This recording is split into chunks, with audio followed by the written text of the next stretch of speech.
เดี๋ยวเลยนะว้ายนั่งพักก็จะหน่อยหายใจแทบจิบทันปะลูกพี่น้องเนาะตัดภาพมามือนี่ก็สีคึมๆหน่อยหนึ่งเนาะให้เนี่ยแต่โบแดดพี่น้องปะลุงเลยเนาะ อยู่บ้านอยู่ซองเลยเด้อพี่น้องเนาะเดินทางกลับมาจากเชฟโฟนเมื่อวานนี่ก็ยังคิดทอดน้องซอนบ่ไล่ลืมห่างพี่น้องเอ้ยเนาะ เอารอบหน้าพ่อกันใหม่เนาะทางน้องซอนเนาะก็ได้เอาก็มาทำหน้าที่ทางบ้านทางเมืองก่อนพี่น้อยเนาะป้าไอ้ลุงเห็ดผู้เดียวนี่ก็มันสิบ่งามได้พี่น้อยเนาะ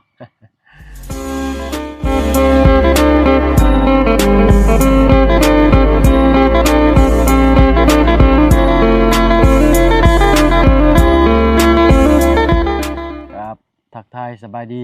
พ่อแม่พี่น้องและก็หมู่เพื่อนกันเบิดสุผู้สุคนเนาะบ่ว่าทางในและก็นอกก็ยินดีต้อนรับเข้าสู่ช่องบ่าวเพิ่งเคยหลายคือเก่าพี่น้อยเนาะมื้อนี้บรรยากาศตอนเช้าๆพี่น้อยเนาะยังบ่ทันได้กินข้าวทูแต่แขวกับพ่อเพิ่นว่า สิพาพี่พาน้องลงไปเฮ็ดไร่ไสนาพี่น้อยเนาะ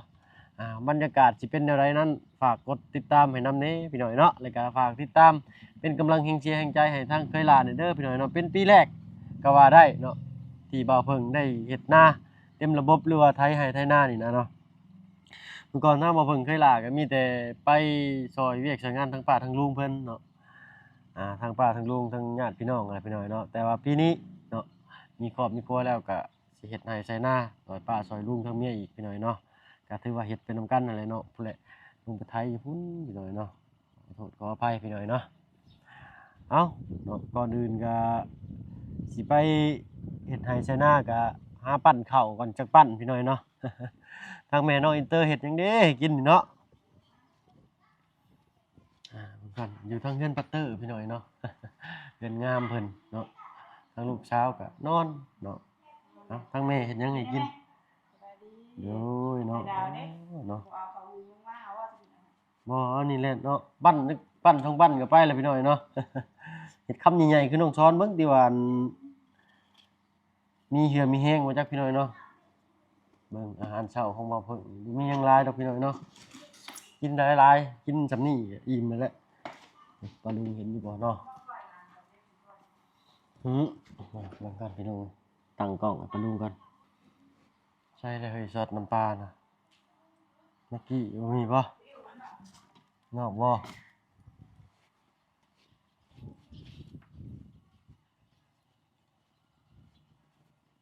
ใช่โอ้อยู่พุ่นเนาะเดี๋ยวอยู่หลังบ้านเอ้าจะบ่กินบ่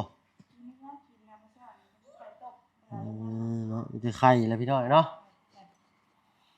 ทางลูกสาวก็นอนงงๆอยู่มาใส่ป้าเพิ่นก่อนพี่น้อยเนาะ เอ้าก่อนอื่นก็กราบทักทายสบายดีพ่อแม่พี่น้องอีกเทื่อหนึงกันแล้วกันพี่น้องเนาะมาฮอดแต่เมื่อคืนนี้พี่น้อยเนาะก็เดินทางก็ใช้เวลาอยู่2ชั่วโมงกว่าเกือบ3ชั่วโมงพี่น้อยเนาะและบ้านเฮาก็ซ้ำบ้านเฮานี่แหละพี่น้อยเนาะกินยากอยู่ยากครับบ่มีกินง่ายอยู่ง่ายแค่นี้กินหยังก็กินไป เนาะเมื่อวานนี่ไทยได้จักไห้ครับ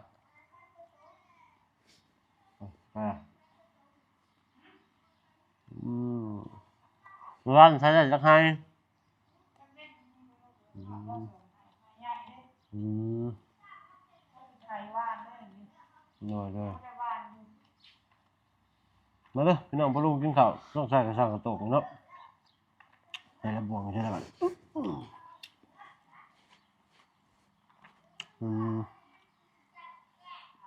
บวงเลยนี่เนาะมันไม่จับบุกินบ่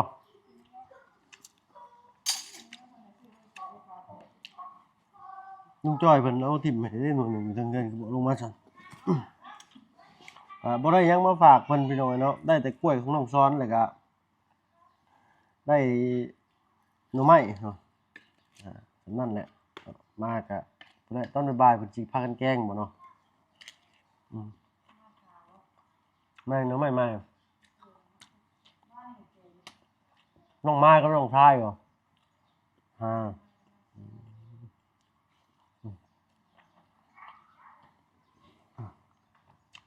ข้าวของพี่น้องเนาะจะไปพบปะกันอยู่ให้นะเนาะขอโทษขออภัยพี่น้องสุกินท้องเราเอ้ามีข่าวอ้างบ่ลุงเพิ่นกับไข่ดาวบ่เป็นตะกินดอกพี่น้อยเนาะแซ่บอยู่ได้เอ้าสำนี้ก่อนพี่น้อยเนาะพบปะกันอีกทีนึงให้หน้ากันแล้วกันพี่น้องเนาะเอ้าพี่น้อยเนาะลูกสาวลูกอินเตอร์เพิ่นพี่น้อยเนาะรับสนิทเลยเนาะไปเฮากินข้าวกินน้ำแล้วก็สิลงไห้ลงหน้าก่อนบาดนี้เกือบใส่เด้บาดนี้พี่น้อยเนาะจะลืมเกือบใส่เนาะน้ำแช่แข็งนี่แหละจึงนั่นละลายแน่เนาะจ้าน้องไงกรุ๊ปเด้สบายนี่มีบ่เด้เนาะกรุ๊ปนี่เอาที่ใส่ตั้งแต่เกี่ยวข้าวพุ่นแหละนี่กะ จำซ้ายได้อยู่เดี๋ยวนึงนั่นใส่เนาะนี่พี่น้องเลยไปบ้านเลยไฟแช็กบุมีใช้บ่ได้นั่นน่ะเพื่อนป้าเด้ทางเงินเบิ่งอยู่สิเฮ็ดหยังต้มนังงัวไว้ก้อยก็บ่ติดเด้อน่ะก็ไปเอาเพื่อนป้าใช้เบิ่งมันก็ได้อยู่เด้นี่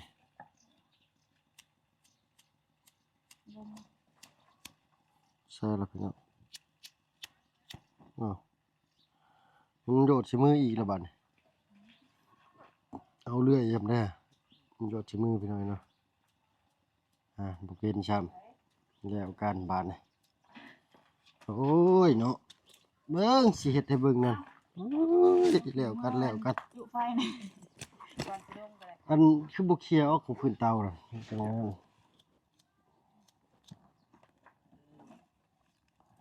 บ่มีหัวกั้งอันนี้มันก็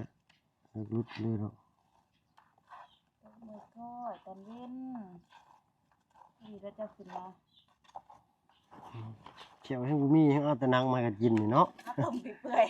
เปื่อยก็ได้ดอกใส่แดดสิออกแล้วยังบ่ทันได้ลงนาอยู่พี่น้อยเนาะเมื่อกี้กินข้าว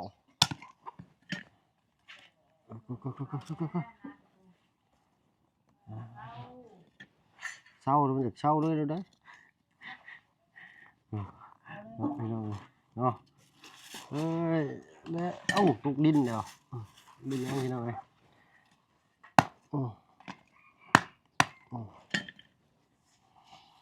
และพ่อก็อยู่ให้อยู่นะ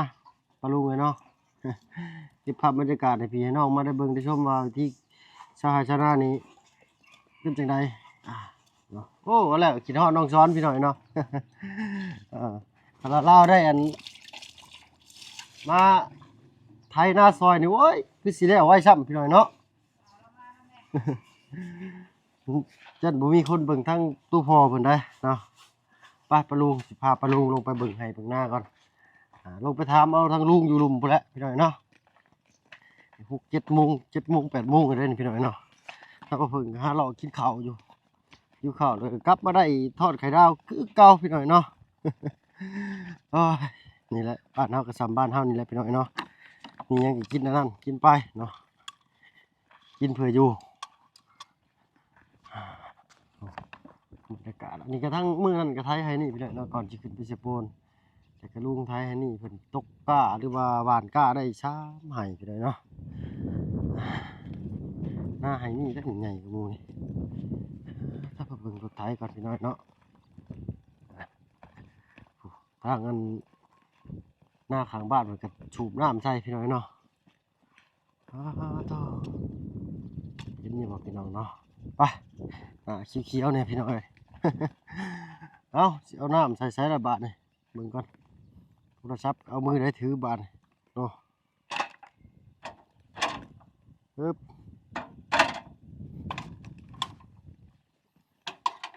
อยู่นี่อยู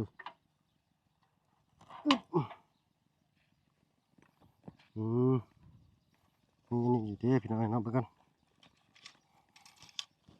เห็ดมือเดียวนี่ยากเลยพี่น้อยเนาะเอาวางปลาลุงไว้ก่อนเนาะ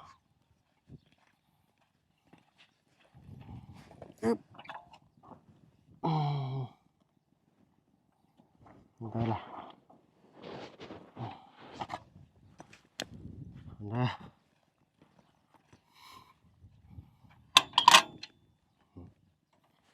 หน้าปีแรกของบ่าวเพิ่งพี่น้องเอ้ยเนาะน้ำใส่ไปแล้วบ่นี่กระตุกเหี้ยแล้วนี่อึ๊บระวังเด้อปลาลุงเด้อเพราะมันดีดเด้อ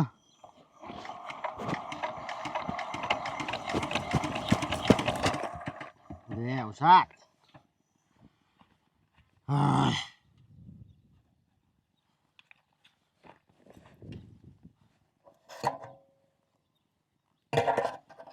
โอ้ใส่เครื่องยังบ่ทันห่อนปลาลุงเลยเนาะอึ๊บ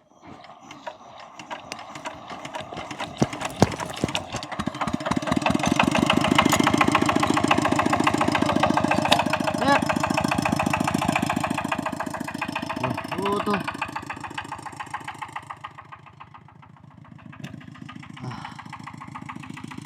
และสีดสหายชนะพี่น้องเอ้ยเนาะ ไปพบพ่อกันอีกเทื่อหนึ่งพู้นละไปหน้าจะลุ่มเนาะคอยครับไปนี่แหละเนาะแต่ว่าสีเก็บภาพบรรยากาศให้ป้าลุงเบิ่งกับผมมีมือสิถือตักน้ำไม่ต้องโทรศัพท์ป้าลุงเลยเนาะเอ้าพบพ่อกันอยู่ไฮลุมพี่น้อยเนาะพู้นละพู้ทั้งลูกใหญ่กับใส่อยู่บึนๆพู้กับป้าใหญ่เบิ่งเนาะพบพ่อกันอีกเทื่อหนึ่งอยู่พู้พี่น้อยเนาะพี่น้อยเนาะ ไปอย่างตามต้นรถไทยนี่เลยเนาะได้น้ำก็ค่าตั้งกล้องและพอได้เก็บภาพบรรยากาศป้ายลุงเบิ่งไปหน่อยเนาะ เข้าดื่มเบื่อหน่อยก็ได้พี่หน่อยเนาะ หักน้อยแต่หักนานๆคือทางลุงจันทร์เป็นว่าเลยพี่หน่อยเนาะกำลังเดินทางออกมาจากบนพักรถไม่ห่างกันนั่นเนาะถ่ายภาพบรรยากาศให้ป้าให้ลุงได้เบิ่งพี่หน่อยเนาะโอ้ยเนาะแล้วกันเนี่ยนี่จับมือเดียวมันสีทอดไฟเด้นี่ ขึ้นข้างหน้าอยู่บ่ปะลุงเลยเนาะ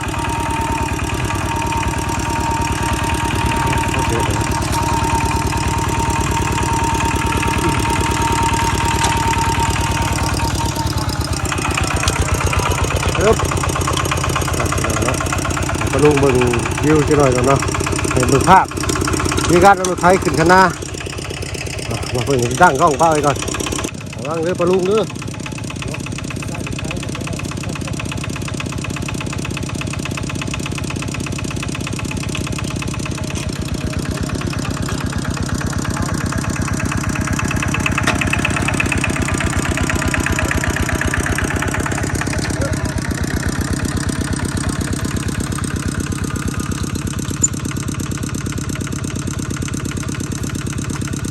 ไปดูเลยเนาะเดินทางไปกันไปแล้วคุณพ่อก็ดีบ้านหน้าก็อยู่ไทยนั่นไปเลยเนาะไปพี่น้องเลยติดตามผักชมกันเด้อพี่น้อยเนาะเป็นกำลังเชียงใจให้ทางมาพึ่งเคยลาเห็นหน้าปีแรกเนี่ยพี่น้อยเนาะปีแรกแหกมัน ไปพี่น้องพี่น้องเนาะ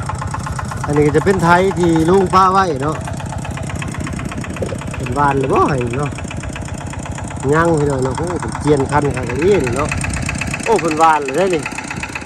เขาสิไปทางไหนบ้านไปพุ่นแล้วพี่น้อยเนาะโอ้ป้าซีบอกไปพุ่นลงไปให้นั่นพี่น้อยเนาะไปติดตามมาชมกันพี่น้อยเนาะพี่น้อยเนาะไปแบกเอาไทยอยู่ฝั่งนั่นก่อนเนาะโอ้ห่อนขนาดอันนี้คือเพิ่นวานแล้วเด้อพี่น้อยเนาะเพิ่นวานเข้าเวลาแล้วก็ไทยกบเนาะรอแต่น้ำมาวันนี้โอ้จุดฝนตกพี่น้อยเนาะเอาไทยสักแป๊บหนึ่งเนาะพี่น้อยนักขนาดโอ้นักอันนี้ติดรถก่อนไทยใส่ก่อนปลุยเนาะตู้โยมาเมื่อกี้นี่เกือบตาย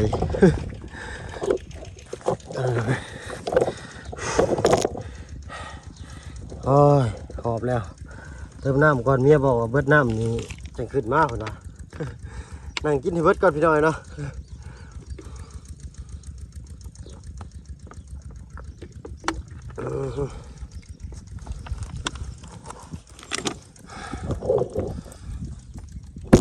สั่นง่อยๆเด้อปลุงเนาะ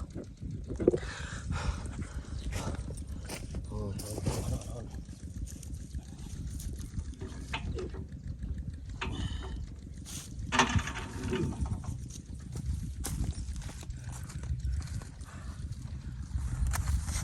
โอ้ยฮ้อน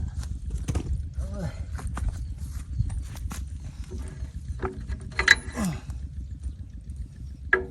ใส่สลักไปเลยเนาะถ้าสองคนนี่ก็สิสบายอยู่พี่น้อยเนาะอึ๊บอันนี้คนเดียวก็ทางลุงเพิ่นยังไปอันหาของกินของอยากอยู่เพิ่นไปหาเฮ็ดกับปะเตอร์เพิ่นเนาะวานนี่เพิ่นทายแล้วให้นี่ก็กำลังปะลุงเนี่ย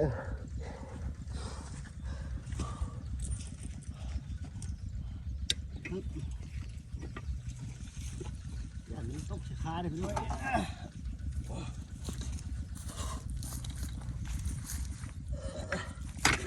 พี่น้องปะลุงทางฝั่งไทยนี่เพิ่น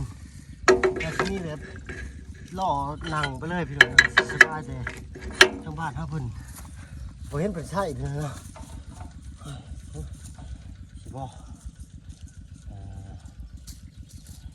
สิบ่ไปโพดบ่เนาะเดี๋ยวเราใส่ตัวนี้เนาะใส่ตัวนี้เล่นยั่ว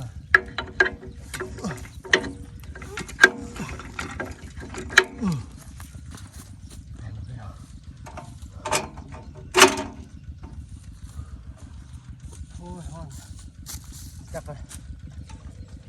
ไปเดี๋ยวนะใส่ก่อนบาทหนึ่งสิบเรียกด้วยแดดมาเลย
พ่อก่อนเนาะปะลุงเนาะพ่อแดดลาย